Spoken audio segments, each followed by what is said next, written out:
In the small town of Havenville, a strange series of events began to unsettle its residents. Mysterious phone calls started coming in at night. On the other end were muffled whispers, eerie sounds, scraping, and a bone-chilling chuckle. These calls left people in a state of deep terror and confusion. Some became withdrawn and detached, while others turned aggressive and erratic. At first, these changes seemed merely a result of stress, but soon, the disappearances of people became a troubling signal. The homes of the vanished stood empty.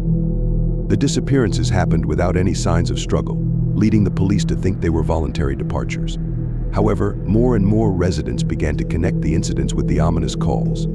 Fear and panic gripped Havenville, and the town seemed to be plunging into darkness. Residents locked their doors and windows, trying to avoid the calls, but the mysterious voices found them in the most secluded places. Only rumors and guesses remained, which, as often happens in small towns, grew into chilling details and speculations. Kate, a young and ambitious journalist for the local newspaper, decided to delve into this darkness.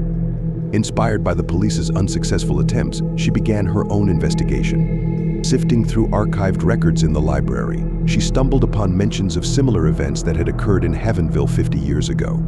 These records were fragmentary and unclear, but they mentioned mysterious calls and disappearances. Kate felt that the threads of all these events led to one source.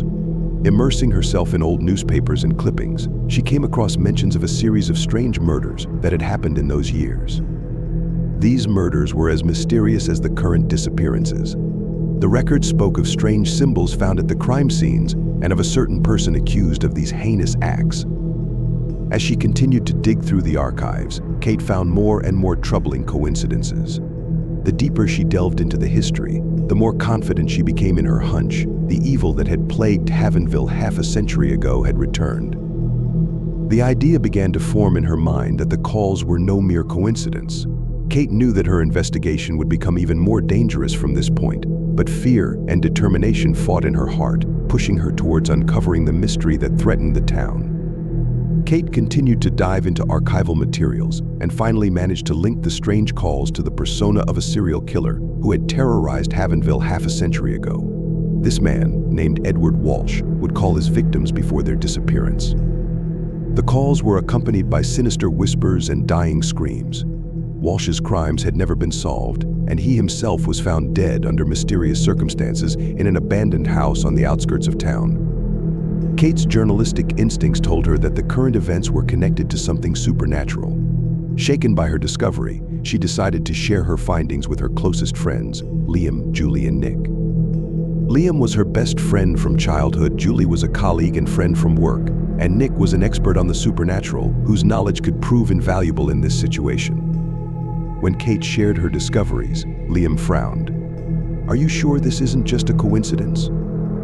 "Coincidence?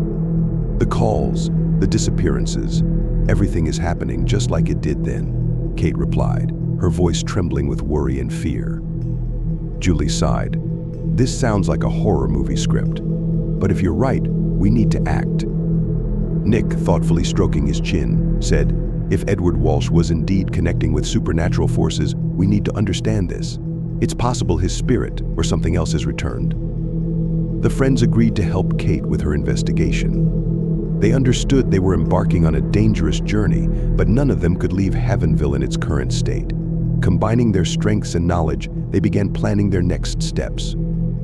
Their path led them to the abandoned house on the outskirts of town, where Edward Walsh had once lived and died. The house, shrouded in darkness and neglect, stood like a forgotten relic of the past. Rotting boards, broken windows, and thick cobwebs gave it the appearance of a real haunted house. They cautiously entered, pushing through layers of dust and mold. Inside was even worse. Cold and darkness enveloped everything. Ancient furniture, covered in mold and blood, stood as grim witnesses to long-forgotten horrors. The air was thick with the smell of decay and old age, mixed with something else, elusive but distinctly sinister. "This place is a living nightmare," Julie whispered, her voice echoing in the empty rooms. Liam, trying to suppress the tremor in his voice, added, "Let's find something that can help us. Maybe there are records or clues left behind." They began searching the house, careful not to stray from each other.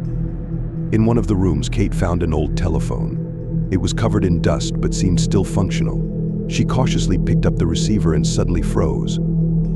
From the speaker, she heard her own voice pleading for help. "Help! Please! I'm here." Kate's heart pounded. She dropped the receiver in horror and stepped back. It was my voice. I heard my own voice, she exclaimed, her eyes wide with fear and her hands shaking. Panic grew in her chest. Liam, Julie, and Nick stopped and looked at her, their faces reflecting a mix of disbelief and fear. "Are you sure it was your voice?" Liam asked, trying to remain rational. "Yes, it was me.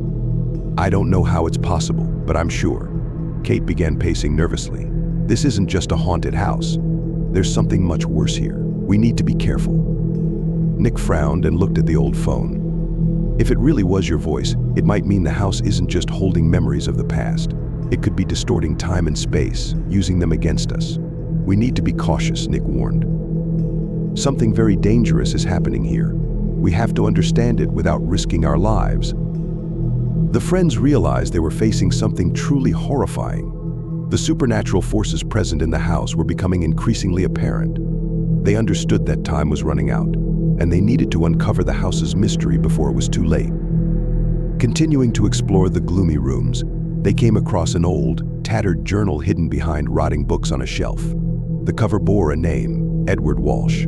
Kate's heart raced even faster as she opened the first page and began to read. The journal contained horrifying accounts of rituals and spells that Walsh used to communicate with the netherworld. The descriptions were detailed and graphic, filled with cruelty and darkness. He wrote about sacrifices and sinister forces he summoned to achieve his goals. "This is madness," Julie whispered, her eyes widening in horror. "He really believed he could control the supernatural." "And it looks like he succeeded," Nick added, flipping through the pages. These rituals could have opened doors between worlds, allowing these beings to enter ours. At that moment, a loud knock echoed through the room, startling everyone.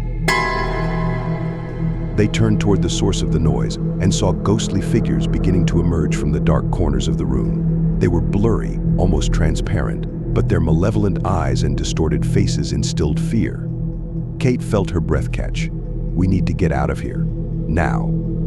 But the figures started moving toward them, blocking the way out. They whispered ominous words, their voices merging into a chilling chorus that penetrated the very soul. "We need to protect ourselves," Nick shouted, frantically flipping through the journal for something that could help. "There must be something here that can stop them." The ghosts drew closer, their faces contorted in grimaces of hatred and pain. The friends realized they were facing forces beyond their worst nightmares. Struggling to remain calm, they prepared to fight back against the evil awakened in this house. The situation grew more desperate. The ghostly figures surrounded them, whispering sinister words that sent chills down their spines. Kate, Liam, Julie, and Nick huddled around an old table. Nick, with trembling hands, turned the pages, trying to find the right spell. "Here it is," Nick cried, pointing to a page with the description of a ritual for banishing evil spirits. "We have to perform this ritual to stop the calls and free the souls of the deceased." Kate gritted her teeth and nodded. They began gathering the necessary items, candles, salt, ancient symbols carved from wood. Despite the passage of time, these things were plentiful in the house, as it was the lair of a man who constantly performed these rituals. Time was against them. The ghosts were becoming more aggressive. The walls of the house began to crack, as if from wicked laughter, and the shadows moving in the corners seemed alive. Liam, lighting the candles, noticed the floor trembling beneath his feet. "We need to hurry.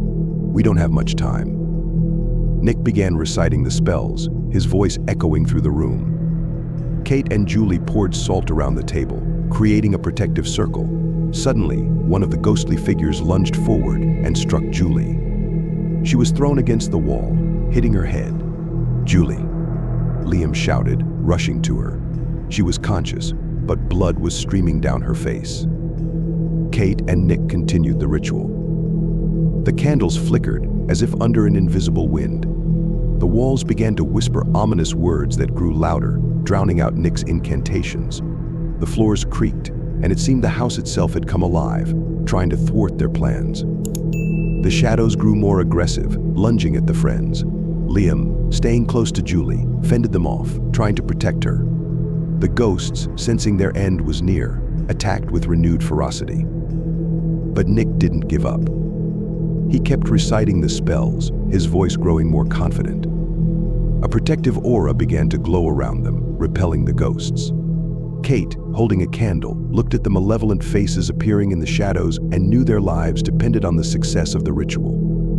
But the ghosts were relentless. Suddenly, from the corner of the room, appeared the figure of a little girl with empty eyes and a torn dress. She reached out to Kate, her voice filled with pain and despair. "Help me. Please, help me." Kate froze. She looked at the girl, feeling both pity and terror. But as she took a step forward, the girl's face twisted, and an inhuman scream tore from her throat. Kate recoiled, a shiver running through her body. "Don't fall for it," Nick shouted, his voice cutting through the noise. "It's an illusion. They're trying to break us." The girl continued to scream, her hands reaching for Kate, trying to grasp her.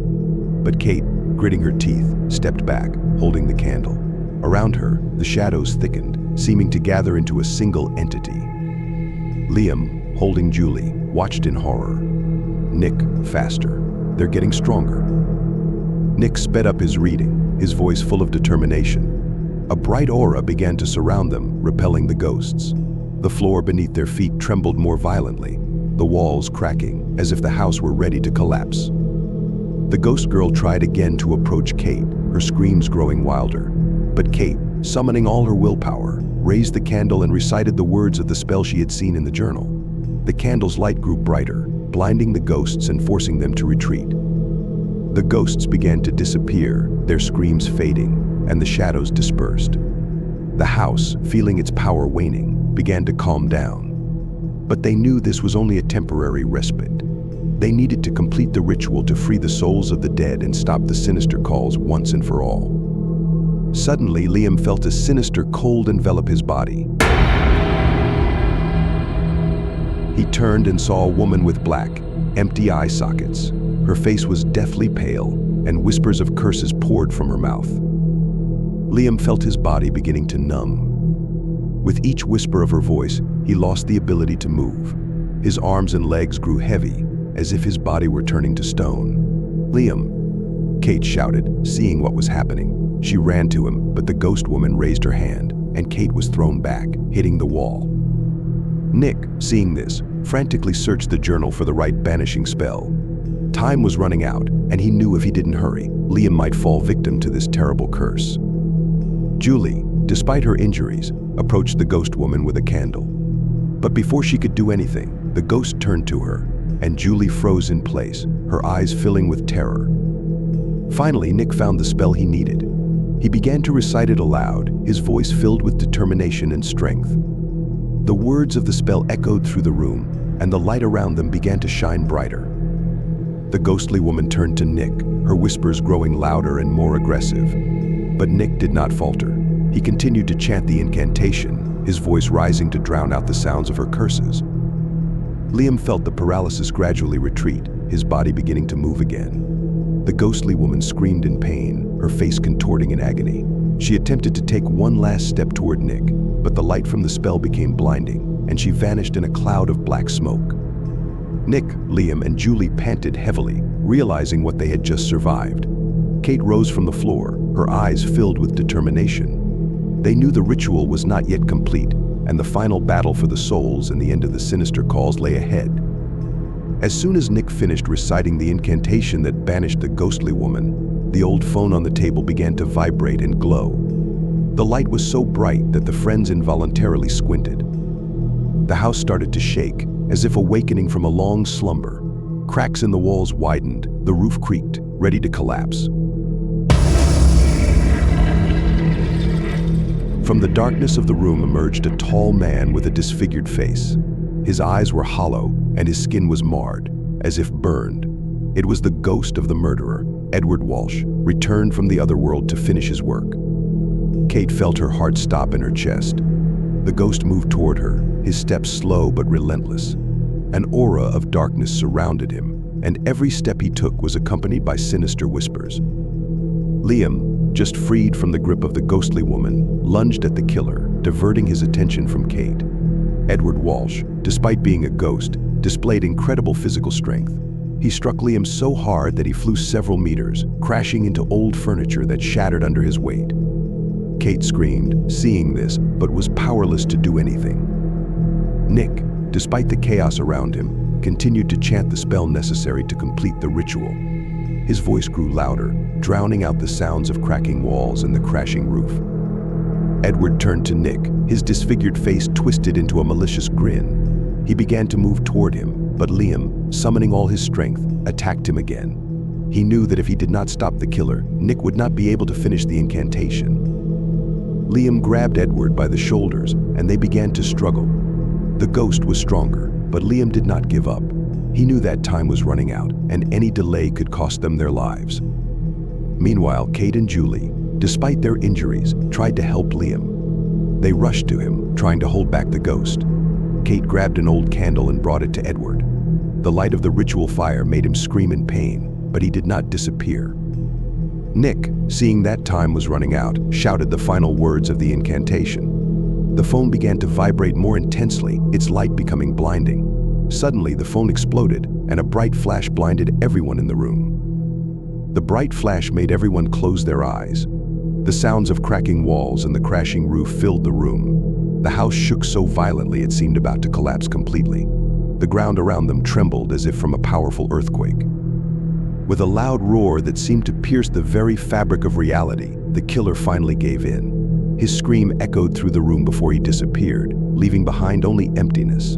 The demonic shadows that surrounded them began to dissolve into the air, vanishing as suddenly as they had appeared. Liam, Kate, Julie, and Nick, blinded by the flash, momentarily lost their bearings. As the light began to fade, they saw the house starting to collapse. The roof caved in with a thunderous crash, leaving them amid falling debris. "Run!" Liam shouted, struggling to his feet. He grabbed Kate's hand and pulled her along, heading for the exit. Julie and Nick followed, trying to avoid falling wooden beams and chunks of plaster. They burst out of the house just as the last wall collapsed with a loud crack. Behind them were only rubble and dust. The house that had been a haven of evil and pain for so many years no longer existed. They stopped at a safe distance, breathing heavily and looking at the ruins. Liam hugged Kate and Julie leaned on Nick, trying to comprehend what they had just experienced. "We did it," Kate whispered, her voice trembling with exhaustion and relief. "We freed them." Nick, still holding the murderer's journal in his hands, nodded. "But we still have to make sure there are no more sinister calls." They stood there, among the debris, realizing their lives had changed forever. But they also knew they had defeated evil and freed the souls of the dead.